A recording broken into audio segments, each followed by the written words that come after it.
Adishakti films.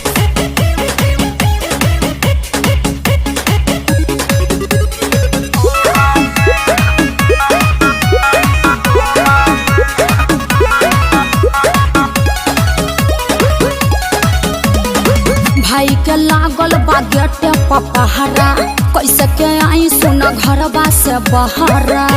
हर नेता जस धारणा दिले बहो। भाई के लागल बा गेटे पपहरा, कैसे के आई सुना घरबा से बहरा। धैल धैल प्यार ठोना ढागल कटोरा में, अरे छाल ही पड़ गइल बा। चढ़ जइह छत पाया कोरा में, कूदी जइह जान सीधे कोरा में। चढ़ जइह छत पाया कोरा में, कूदी जइह जान सीधे कोरा में। अब कोच कॉल ले बनू। अरे हम धोनी के साढ़ू भाई हन, एको चीज तार नीचे न छुआए दे।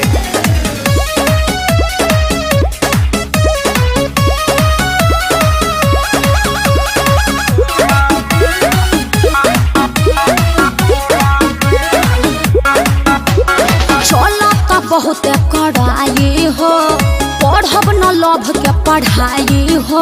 अरे मानव न जान भले भाई से तोहरा हो जाई हमारा लड़ाई हो। अब सारे से लड़बो। एकरा बहन के बोलिए हमरा से। चलो तो बहुत कड़ाई हो, पढ़ब न लभ के पढ़ाई हो। अरे मानव न जान भले भाई से तोहरा हो जाई हमारो लड़ाई हो। लागत लपेट के पड़ी बॉडी अपन बोरा में। लपेट ले। चढ़ जइह छत पाया कोरा में, कूदी जइह जान सीधे कोरा में। चढ़ जइह छत पाया कोरा में, कूदी जइह जान सीधे कोरा में। गोड़ टूट जैते तो पलास्तर हो जाई।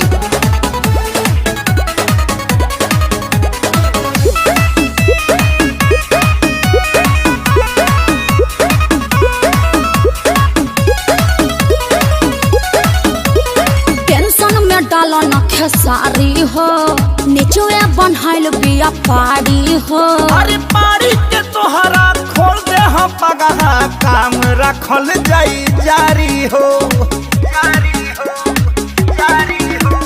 टेंशन में डालो न खेसारी हो, नीचे बनहाइल बिया पारी हो। अरे पारी के तोहरा खोल दे हम पगहा, काम रखल जाई जारी हो।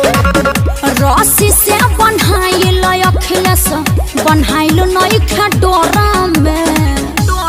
अरे पगहा ना खोली तो मुँह में लगा दे का जाबी। चढ़ी जई हो तू छत पाए कोरा में, कूदी जई हो कौन सीधे कोरा में। चढ़ी जई हो तू छत पाए कोरा में, कूदी जई हो जान सीधे कोरा में। उनको ना मानबो तो बालकोनी से आवत। Presented by Adishakti films.